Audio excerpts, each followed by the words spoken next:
Welcome, Think Tank, episode number 6. With me today I'll have Andrew Coulson and Brian Cannan. Hello, gentlemen. Lucas, good afternoon. We're going to look at, obviously, bridging the gap between the buyer and the seller, part 2 today. So we looked at, or you gentlemen looked at part 1 a couple of weeks ago. Let's give it, all those out there a bit of a recap. What did we talk about? We decided that we... Set the sale meeting we talked about? Yes. Yeah, set the sale meeting. And that's what we want to have in the first 48 hours after you listed the property. Okay. And we also spoke about, a little bit of an agenda that can go with it, some tips and some ideas in and around those set for sale meetings, just to briefly cover over a couple of points. What were they? We wanted to talk about what sort of communication we were going to have with our sellers, how often we were going to meet with them, what we were going to be, what they were wanting, whether it was regular, distant, whatever the arrangements were. Come up with a specific plan to suit that vendor? Yeah. Good. Open for inspections, how important they are to the vendor and how they want you to help and give advice about presentation. And we also had talked about fact sheets for the children. I got a lot of reaction about that. A lot of people like that idea, and it does work. Yeah, as well as what might go wrong, what have we got to be careful of, what are we prepared for, a few little tips that can help them out for their opens. Good, so that's going to obviously set the scene from our seller's perspective from the very start of their campaign. Mm-hmm. In terms of part 2 today, we're going to look at what we name the on-track meeting. Mm-hmm. Okay, so that comes into what you were mentioning, Andrew, about setting up a bit of a communication plan. An on-track meeting would be part of that. Let's give everyone out there a little bit of an idea of what an on-track meeting might be. A little brief definition. What we're going to be looking at, obviously, with our communication, we look at how regularly we are going to meet with them. Ideally, you're going to be meeting every week, but probably after 2 weeks, you're going to sit down and have a slightly different meeting, add a couple of little things to your agenda there, just to make sure that we're on track so that there's no obstacles, no objections that are starting to creep into our vendors' minds that could create a bigger problem further down the track. We've called an on-track meeting, is to make sure and clarify that the vendor is on track and you're on track with the vendor. And it comes 2 weeks into the marketing campaign. But you have a meeting with them anyway, and you only use most of what we use on on-track meeting. It's just a couple of little things at the end that are very, very important. Okay. So let's go through it, okay? Because we have, you might be able to have an agenda, similar with the set for sale meeting. Yep. When we're talking about an agenda that as the marketing campaign goes on, I should say, what might be in that agenda? Where's a good place to start? The first thing we do for every meeting is to sit down with the owner and really ask them the question, are you happy with everything that I'm doing and my company's doing? And you'll be surprised at some of the answers you're going to get. Hopefully they're going to be saying, yes, we're happy with everything, but little things really count. And the reason we do this, and it's such an important psychological reason, is because if the owner is a little bit upset about something little, then they're going to blame you rather than the market for the house not selling. So if we can get that out of the way and we make them happy with everything we do and make them showing that we are there to get them the best possible price, then it's got to be the market that's doing it, not you. This is such an important part of the meeting. It's a hard question to ask at times. You have to ask it. That's right. I mean, if you turned up 5 or 2 minutes late for an open for inspection once and they saw a buyer drive away, that could be an excuse for them to blame you for not selling the property. Or if you haven't put the pointers out early enough in the morning. Little things like that could fester away in our seller, and all of a sudden they're using that to blame you. We had one seller that when you have a sign out the front and you can put brochures in front of that sign, the brochures were being emptied all the time, and they were concerned that they didn't have enough brochures. So and they weren't being filled up every couple of days. So on the signboard? On the signboard, yeah. So it was a very simple answer. All the agent did was take all the brochures over to the owner, and they could fill up 3 times a day. Made them very happy indeed. So little things really do count, and because we're in this all day, every day, we sometimes forget about the little things, and the little things really do count to your vendor, and they appreciate it a great deal. And as you said, Andrew, you'd rather deal with them on a week-to-week basis than particularly in an auction campaign, at the reserve set meeting or the day of the auction.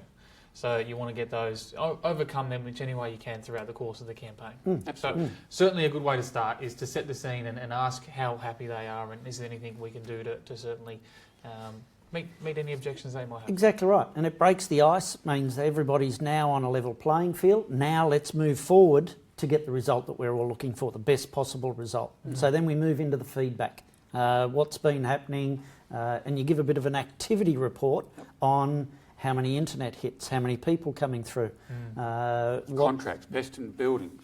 all those sorts of What things. they're saying. The feedback, any indications on price, all that sort of thing in regards to what's happening within the actual week by week sale of their property. Offers. Yep. Or opinions on price. Changes to contracts. All those sort of things. Issues. If Any there's an issue. issue with the strata report, a building and pest report, whatever it may be, Yep. we're able to get that. And we're going to do that hopefully throughout the course of the campaign. But we also should look at, once we've looked at the activity report, is the market report. What's so important about the market report? When the owner lists a property with you, a lot of people think that they've looked at the market before they list. Once they've signed the document with you that you're the listing agent, they go on steroids as to learning about the marketplace. They start looking at everything, what's on the market, what's being sold, and start comparing to their property. Now, the point is, if you don't have a market report in this meeting, then the owner's going to start making decisions about pricing of the property without you. Now, if that happens, you may not have a sale. It's amazing how many vendors or people you'll have come into your open for inspection saying, oh, my property's on the market, I'm selling at the moment, that sort of thing. And they're out researching and seeing what's going on, comparing those properties that are on the market or selling to their property. Yeah, they'll go and see a property and say, look, that one's got 3 bedrooms and 1 garage. I have 4 bedrooms and a double garage. I've got to be worth $250,000 more. And you need to have the conversations around, is it worth $250,000 more, or what are the buyers saying about price? And they've been to that other property and they see the difference in price mainly being $100,000, not the $250,000. So that's why, if you don't have this market report, the owner's starting to make decisions and getting opinions around price of their property without you. And that's not a good thing. No, not so. And they don't, like you said, they don't work, exclusively from each other. They work together. Absolutely. As you said, you just tied them in just then yourself. You would say, this is what's come on the market, and this is what the activity report said. The buyer feedback they they may have mentioned how their property compares with the one that's just come on the market they just saw earlier in the day.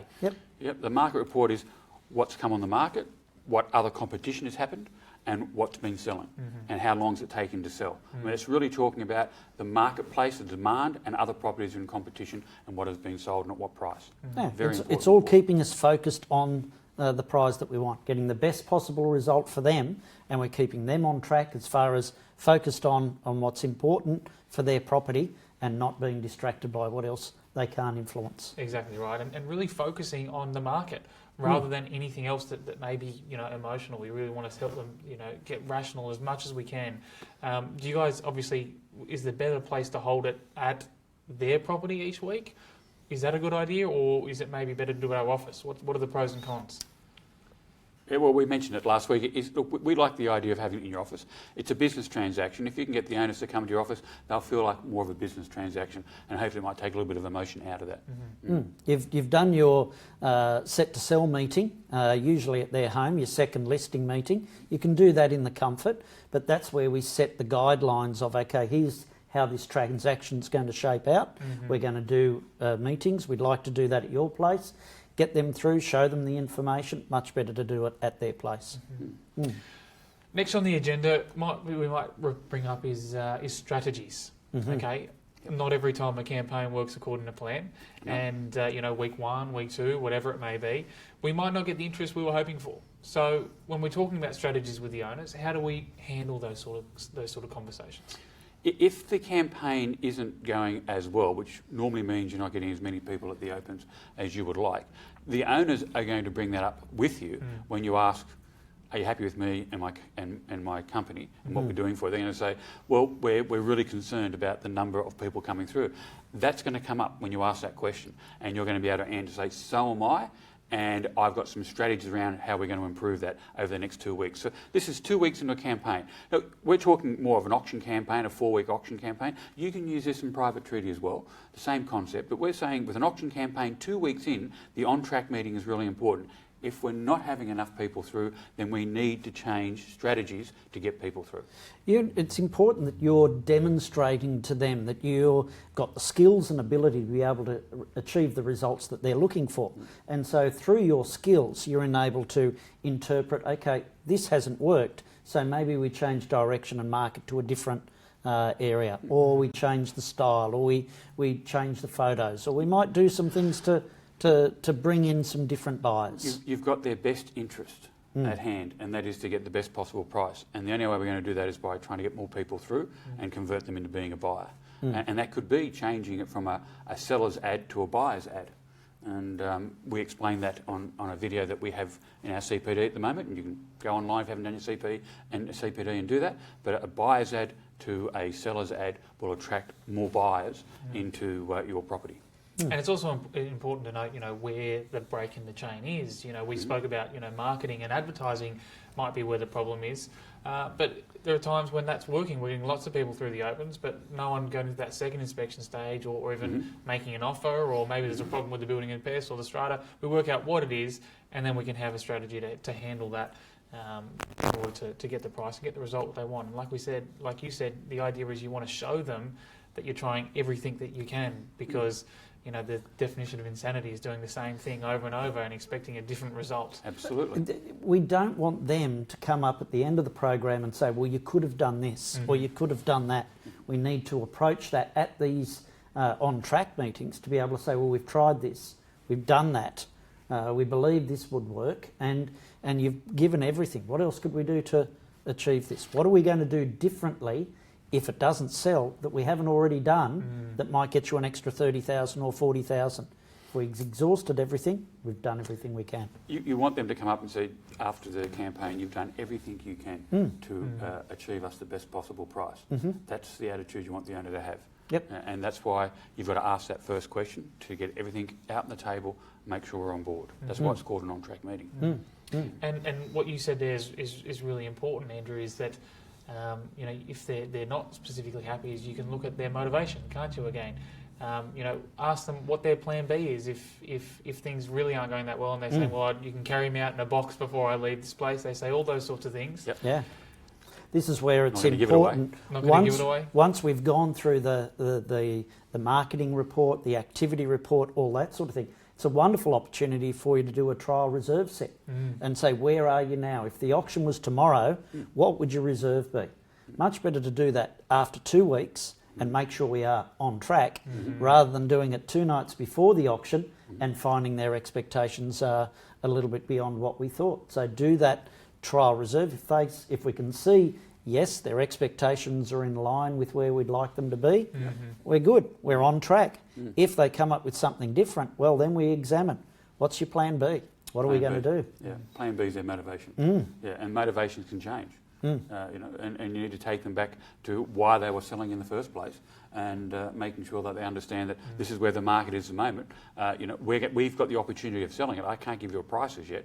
We're putting a new campaign in place to get more buyers here, but let's have a look at where you want to be and where you want it to be once you sold the property. No doubt. You want to be able to always check back to their motivation. Yep.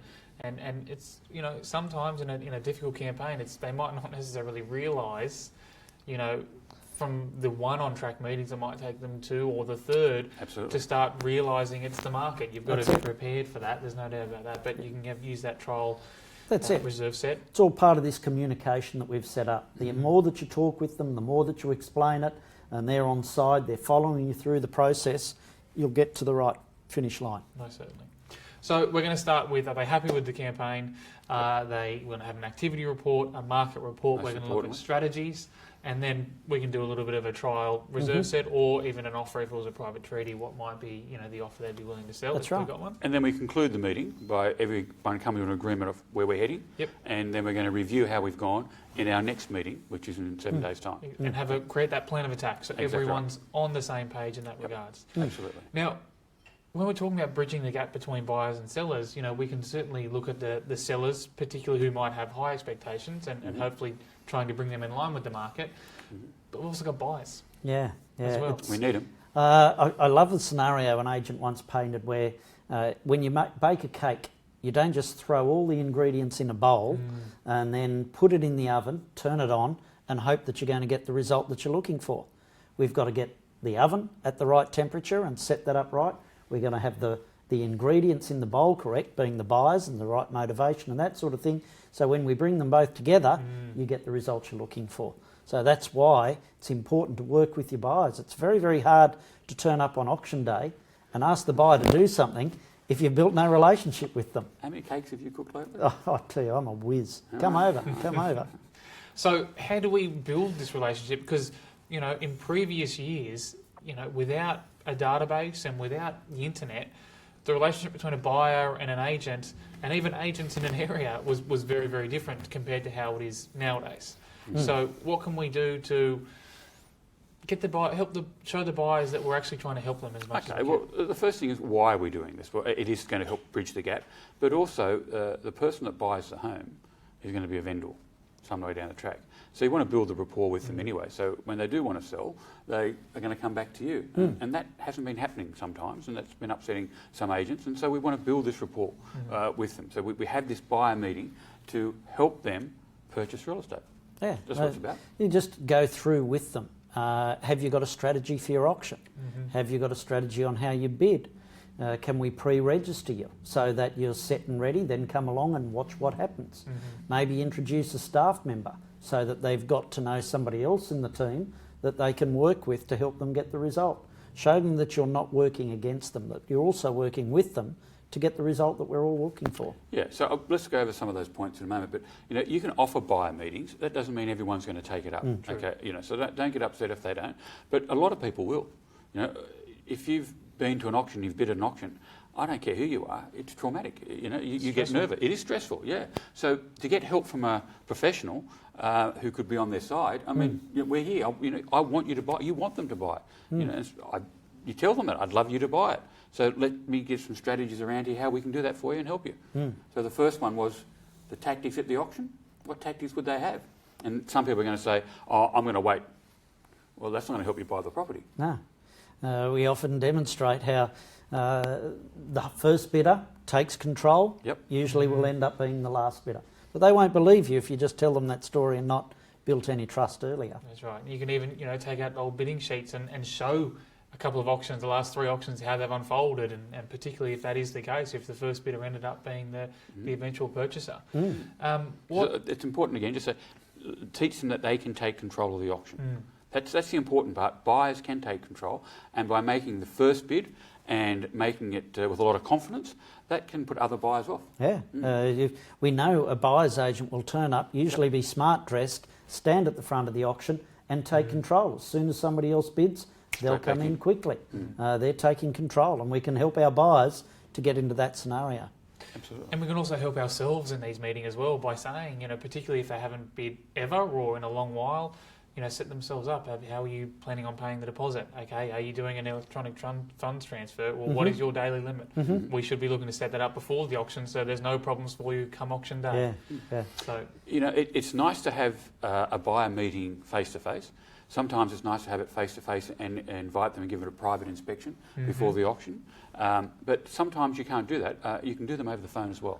Okay, it's just building that rapport, finding out what they're thinking. That's what it's about. Many different mediums, and following them up, you know, is a big part of it. You know, if you say you're going to do something to follow them up, whatever, you make sure you follow through with that word. That's obviously an important. So that's the tactics around the auction. But who's going to do the bidding? Yeah, true. Who's going to do the bidding? That's and how strong are they going to be? Are they going to, you know, as we say, you put a $1,000 bid in and someone's putting $10,000 bid in, the $1,000 is not going to scare them, you're just going to encourage them. So we need to show the psychological part about auctions for them. And if they're not comfortable, as you said, Andrew, before, we can have one of our agents be standing right next to them and helping them all the way through. But they need to meet them beforehand. Don't make it all happen on the day.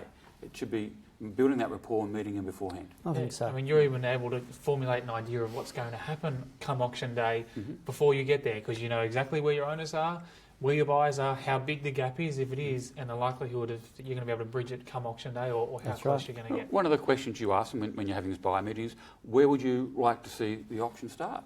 And they might say a certain figure, and you say, well, if you wanted to start there, why don't you start it? That's it. Because it can start there if you start it. It makes them more comfortable. Most certainly. So for anyone out there who hasn't yet done their CPD, we have a topic online at the moment or in our workshops for sales at the moment, which is called Managing Your Vendor, where we give not only some agendas for the set to sale and the on-track meeting, but we also give live role plays. A real life example of a vendor not too long sold before who was going through exactly these sorts of things. So if you're interested and you need to do your CPD, log on to our website, thinkrealestate.net.au, and we'd love to have you on board, and we'd love to get your feedback on what you think of those role plays as well. So that's it from us for episode 6. On behalf of Andrew, Brian and myself, thank you very much for joining us, and we look forward to seeing you in a couple of weeks' time, where we're going to talk about auction case scenarios, aren't we? We're going to talk about the blueprint on how to handle auction day. Auction day. Yeah, the office and you. That's the right. office and you. All right. So on behalf of us, guys, thank you very much for joining us. Look forward to seeing you next time.